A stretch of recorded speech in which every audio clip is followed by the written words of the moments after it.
L'aidant non professionnel dans le cadre de la maladie de Parkinson, c'est un adulte ou parfois un enfant qui accompagne au quotidien un proche qui vit avec cette maladie. Ça peut donc être un frère, un conjoint, un ami.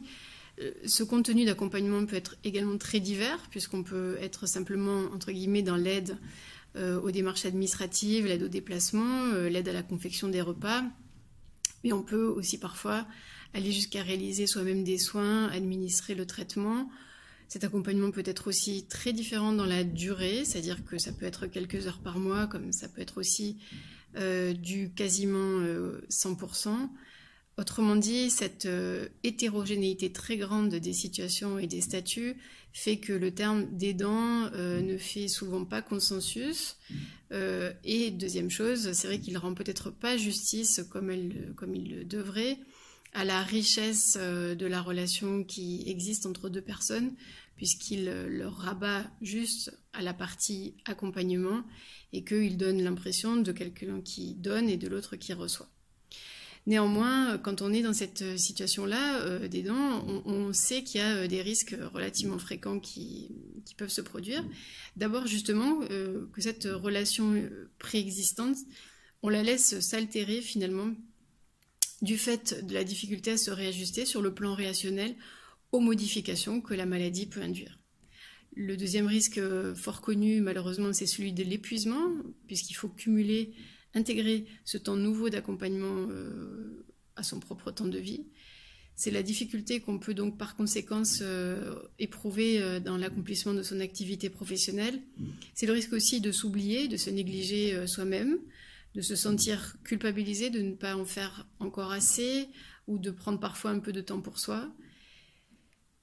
On a parfois des gens qui n'arrivent plus à prendre de plaisir à la relation à celui ou à celle qu'ils accompagnent, écrasés qu'ils sont par le temps de l'accompagnement. On peut risquer également de se couper des autres par manque de temps et se sentir désemparé et parfois même désespéré devant l'avenir. Alors, face à ça, il y a plusieurs stratégies qui sont absolument nécessaires. La première, c'est celle de s'informer.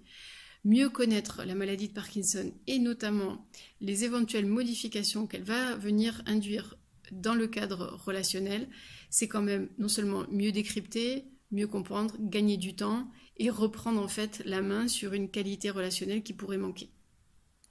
Pour ça, il existe énormément de cours en ligne qui sont par exemple celui que propose l'université de Nantes, le FANMOOC, ou le cours d'auto-formation en ligne que propose France Parkinson via Format Parkinson.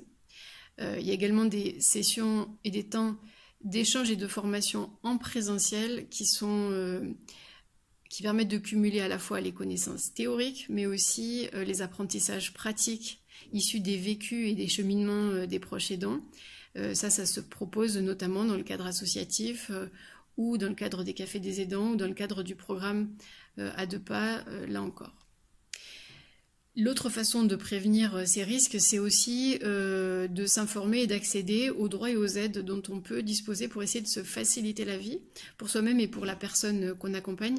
Des aides financières, humaines, des aides techniques, l'aide au répit, le droit au répit, l'accueil de jour, le relayage, le congé du proche aidant, tout ça c'est des notions sur lesquelles on vous engage fortement à aller vous renseigner auprès soit des plateformes d'accompagnement et de répit, soit auprès des points d'information pour les personnes en situation de handicap, que sont par exemple les maisons départementales du handicap, ou les points d'information seniors, ou encore l'association France Parkinson, ou les associations de personnes malades. Vous trouverez beaucoup d'informations sur le site pourlespersonnesâgées.gouv.fr. Enfin, on ne le redira jamais assez, l'échange entre pairs permet souvent de libérer la parole, de mettre enfin des mots sur ce qu'on vit, de se rendre compte que ce n'est pas un vécu individuel, mais souvent des choses qui sont très partagées. Ça permet donc de regagner un petit peu de distance et d'élasticité par rapport aux difficultés qu'on peut rencontrer au quotidien. C'est reprendre aussi un lien social, une dynamique d'échange avec d'autres. C'est également le fait de pouvoir identifier les moments où on est peut-être plus particulièrement vulnérable et à ce moment-là accéder aussi en complément à un accompagnement psychosocial individuel que peuvent proposer ou les plateformes de répit ou encore l'association France Parkinson à travers l'accès à des consultations de psychologues.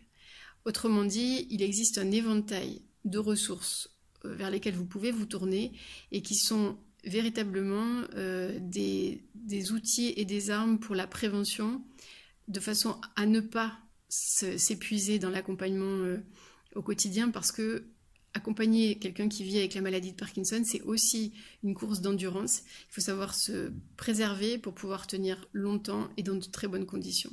Et c'est tout à fait possible.